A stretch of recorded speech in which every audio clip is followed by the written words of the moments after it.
कलाकार विद्यार्थियों, मैं doctor Dinesh Kumar Verma, assistant professor चित्रकला, राजकीय महाविद्यालय बूंदी।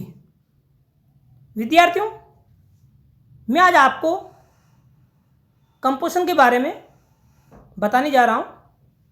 आप इस पेंटिंग को देखिए, किस तरह मैंने पेंटिंग बनाई है एक कंपोजिशन के रूप में।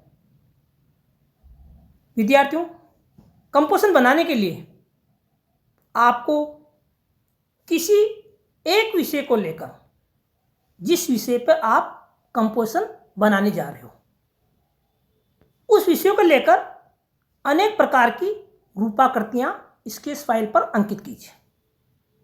बार बार अनेक प्रकार के रूपाकार बनाइए आप एक ही विषय के अनुकूल। उनकी मुद्राएं अलग अलग हो। अब सभी की मुद्राएं एक जैसी होगी तो समूह संयोजन इतना अट्रैक्टिव नहीं लगेगा, लेकिन विषय एक जैसा होना चाहिए। विद्यार्थियों, आप इस कंपोजिशन को देखिए। इसमें 3 रूपाकृतियां हैं। तीनों रूपाकृतियों की मुद्राएं अलग अलग हैं और एक ही विषय के साथ संयोजित है। तो इस रूप में विद्यार्थियों, आप जिस विषय पर कंपोजिशन बनाने जा रहे हो, उस विषय के अनुकूल अनेक प्रकार की रूपाकृतियां स्केच फाइल पर अंकित करते रहिए। जब आपको लगे कि रूपाकृतियां बहुत अच्छी बन गई है, आपका मन प्रसन्न हो गया है, तो उन तीनों रूपाकृतियों को आप शीट पर या कैनवास पर या जिस धरातल पर भी आप कंपोजिशन बनाने जा रहे हो, उस पर संयोजित कीजिए। इतना नहीं विद्यार्थियों, रूपाकृतियों में लयात्मकता होना निहित है। बिना लयात्मक रूपाकृतियां सौंदर्यपूर्ण नहीं लगेगी। सौंदर्य का आपको विशेष ध्यान रखना नितांत आवश्यक है। आप इस कंपोजिशन को देखिए। 3 महिलाएं मैंने जल भर गगरी, एक तरह से देखा जाए तो पनघट का ही स्वरूप है, उस विषय को लेकर मैंने यह कंपोजिशन बनाया है। तीनों महिलाएं आप देखिए। पहली महिला के कंधे पर घड़ा रखा हुआ है, दूसरी महिला के कंधे पर जो घड़ा है वो दूसरी साइड है, और तीसरी महिला जो लयात्मक रूपाकृति मैंने बनाई है, उसके कमर से घड़ा टच है। आप इन तीनों रूपाकृतियों को ध्यान से देखिए, इनमें किस तरह रिदम बनी हुई है, लयात्मकता है। इतना ही नहीं, चेहरे के हाव भाव देखिए आप, प्रसन्न चित्त मुद्रा में है।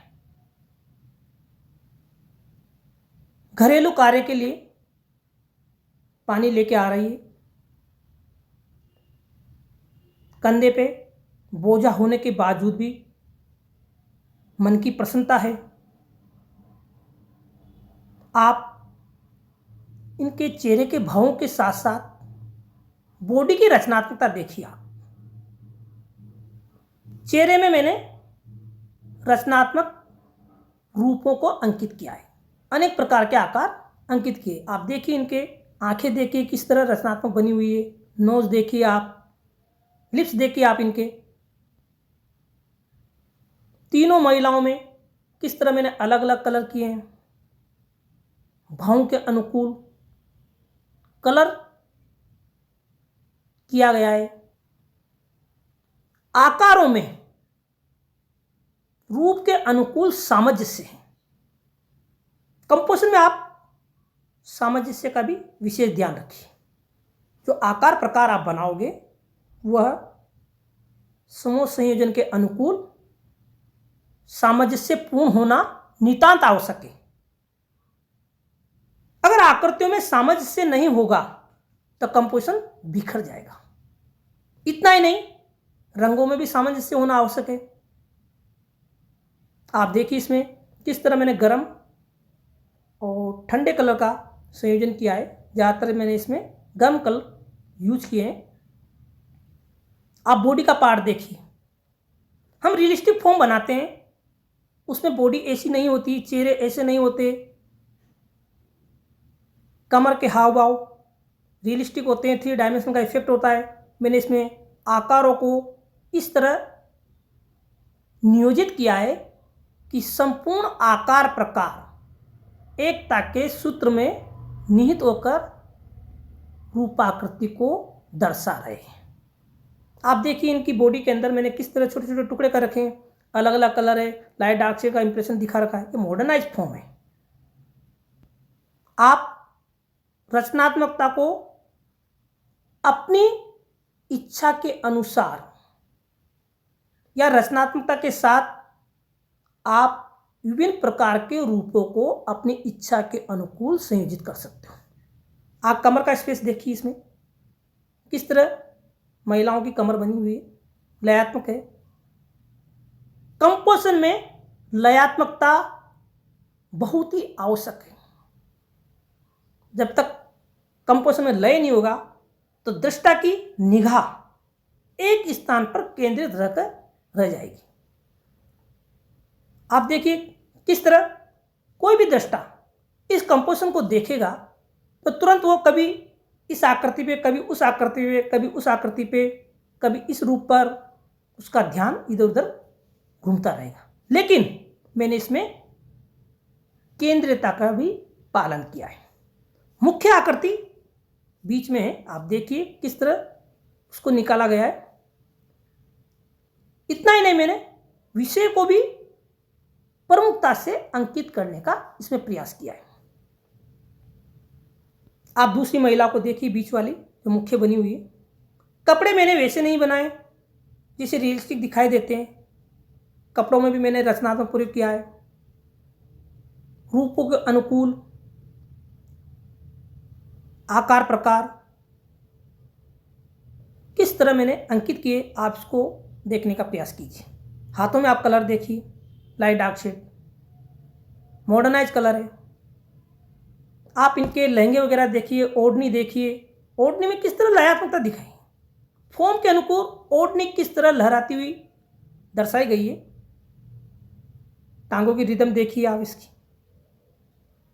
तीसरी महिला को आप ध्यान से देखिए, यह अपने चेहरे से ओढ़नी को पकड़े हुए, आप देखिए किस तरह ओढ़नी लहराती हुई, कमर में घड़ा है, पानी भरा हुआ है, बाहर से कमर में लचक दर्शाई गई है, यानी रिदम। आप इसके लहंगों को देखिए। इतना नहीं विद्यार्थियों, आप संपूर्ण कंपोजिशन में इनकी जो भावात्मक मुद्रा है, वो भावात्मक मुद्राएं दृष्टा को अपनी ओर अट्रैक्टिव करती है सुंदरता के साथ। जो संयोजन के सिद्धांत है, यूनिटी, हार्मनी, बैलेंस, रिदम, ऐसे सिद्धांतों को मैंने ध्यान में रखते हुए कंपोजिशन को नियोजित करने का प्रयास किया है।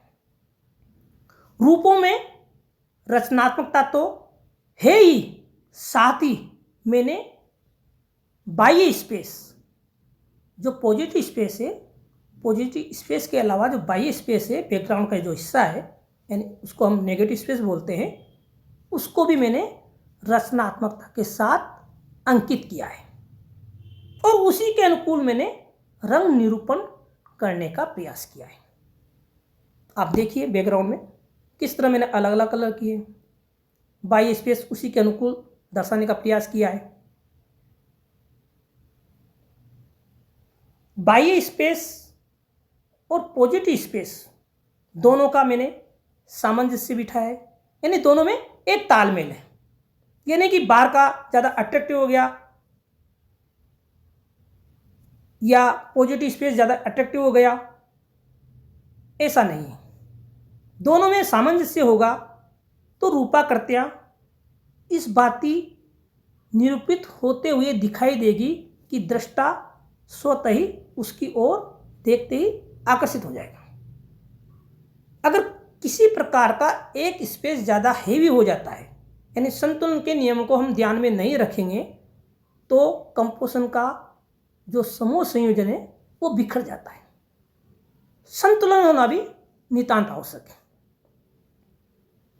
संतुलन हम आकृतियों में भी रखते हैं, रूपाकृतियों में भी रखते हैं, और रंगों का भी संतुलन हमको बनाए रखना होता है। आप देखिए इसको किस तरह मैंने कंपोजिशन में संतुलन बनाए रखा है। तीनों रूपाकृतियां किस तरह संपूर्ण कंपोजिशन में संतुलित होते हुए दिखाई देती है। इतना ही नहीं, इनके आकार प्रकार यानी रूपों में मैंने जो रचनात्मकता के साथ टुकड़े किए अलग अलग और उनको एक साथ जोड़ा है, किस तरह संतुलन को ध्यान में रखते हुए मैंने रूपों को जोड़ा है।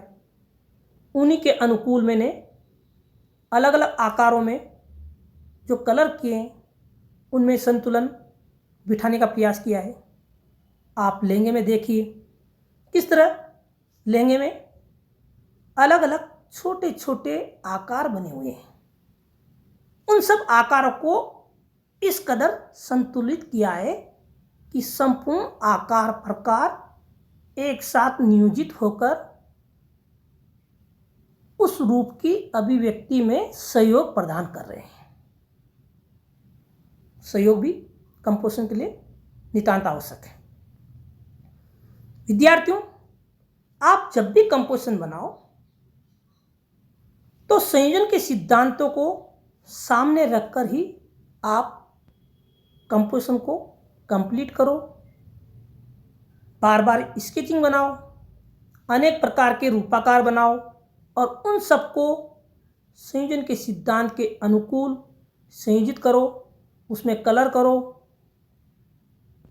एक बार कंपोजिशन कंप्लीट हो जाता है तो आप उसको दूर जाकर ध्यान से देखिए कि कहीं किसी प्रकार की कोई कमी तो नहीं है, या आपको अपने भावों के अनुकूल रूपाकारों में कुछ परिवर्तन करने की जिज्ञासा तो नहीं है।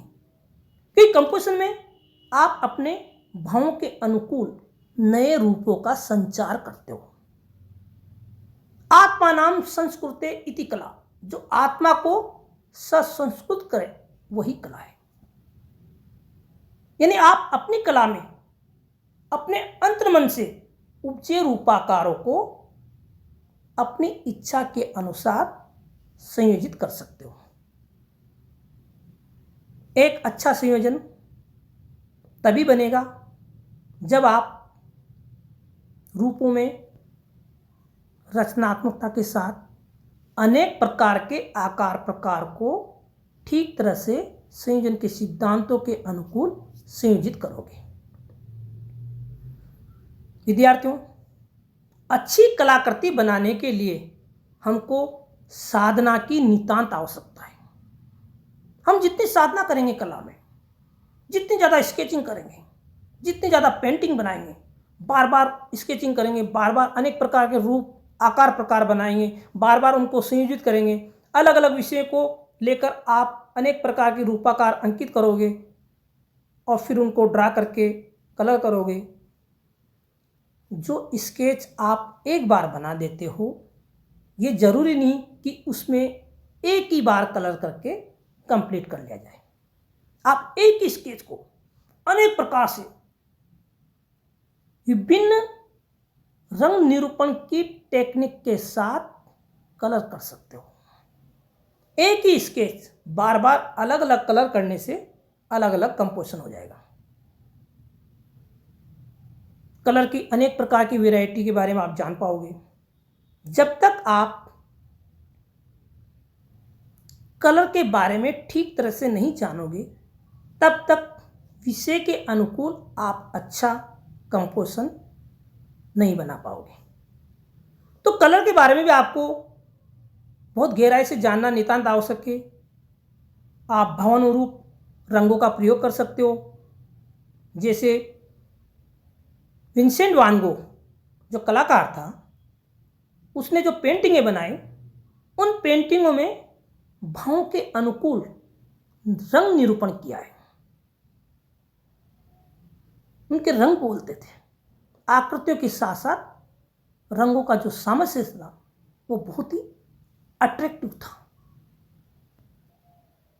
आकृतियां चाहे कैसी भी हो, दीनहीन हो, दुखी हो, उल्लासमय हो, उन सब में आनंद की अनुभूति होती थी। विद्यार्थियों, आप भी अपनी रूपाकृतियों में रंग निरूपण के साथ आनंद की अनुभूति ले सकते हो। इतना ही नहीं, जो कंपोजिशन या पेंटिंग आप बनाओगे उससे आपको तो आनंद आएगा ही सही, साथ ही विद्यार्थियों को भी या दृष्टा को भी या अन्य कला रुचिकर लोगों को भी आनंद की अनुभूति होगी। तो विद्यार्थियों, कला तो आनंद है। आप आनंद के साथ अनेक प्रकार के कंपोजिशन बनाइए, अनेक प्रकार की पेंटिंग बनाइए और कला के क्षेत्र में आगे बढ़ते रहिए। आशा करता हूं विद्यार्थियों, इस पेंटिंग के माध्यम से मैंने आपको कंपोजिशन के बारे में जो जानकारी उपलब्ध कराई है उससे आप लाभान्वित होंगे और कला के क्षेत्र में निरंतर आगे बढ़ते रहेंगे, ऐसी मेरी मनोकामना है। Thank you.